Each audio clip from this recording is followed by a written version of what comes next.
আজি আকৌ মাৰ হাতখন প্লাষ্টাৰ খুলগৈ বুলি ওলালোঁ, লগতে মোৰো ৰেগুলাৰ চেকআপ আছিলে, সেই বুলি সেই পিছবেলা সময়তে ওলাই মেলি গ'লোঁ আৰু হাতখন দেখুৱাই ল'লোগৈ। হাতখন চাই পেলাই ডক্টৰে ক'লে যে আজি নুখুলোঁ আৰু আপুনি 10 দিনমান থাকক বুলি কৈছিলে। মাৰ কিন্তু বহুত অশান্তি লগা দেখি জোৰ জবস্তি খুলি পেলাওঁ বুলি ক'লে।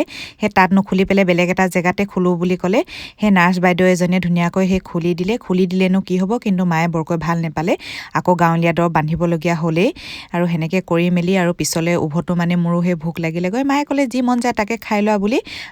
কি খাইছোঁতো দেখিছেই, মই নকলেও হ'ব। তাৰপিছত সেই ভাজি পাচলি দুটামান ল'বলগীয়া আছিলে, তাকে লৈ ল'লোঁ। বেলেগ বুলি বজাৰ একো নাই, যি ল'বলগীয়া আছিলে তাকে ল'লোঁ। আকৌ সেই গধূলি সময়ত ঘৰত আহি দেখোঁ যে খুৰীহঁতৰ ঘৰত এই কণমানিজনী কিবা নিয়ম কৰিবলগীয়া আছিলে হেনো, কুকুৰাৰেদি সেই নিয়ম কৰিবলৈ লৈছে। তাতে ময়ো অলপমান দেৰি গৈ আহিলোঁ আৰু মোৰ বহুত ভাগৰ লাগিলে নহয়, দিনটো ঘূৰি ফুৰা নিচিনা হ'ল আৰু সেইকাৰণে মই বেছি দেৰি থাকিব নোৱাৰিলোঁ। থকা সময়লৈকে থাকিলোঁ আৰু এয়া দেখিছেই আৰু জনাসকলেতো জানেই। আৰু কোনে কি কৰিছে মোক অকণমান বুজাই দিবচোন, মই বেছি ভালকৈ বুজি নাপালোঁ, মাহঁতকো সুধিবলৈ নহ'লগৈ পিছত।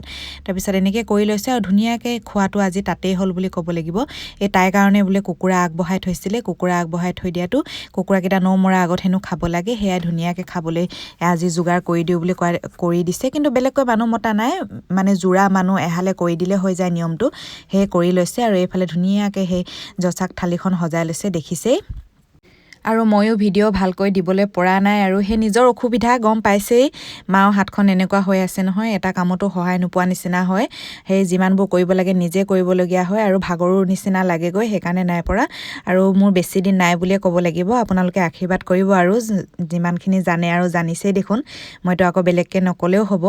আৰু সেয়াই দিনবোৰ সেনেকৈ গৈছে বুলি ক'ব লাগিব, বেলেগ একো কৰিব পৰা নাই।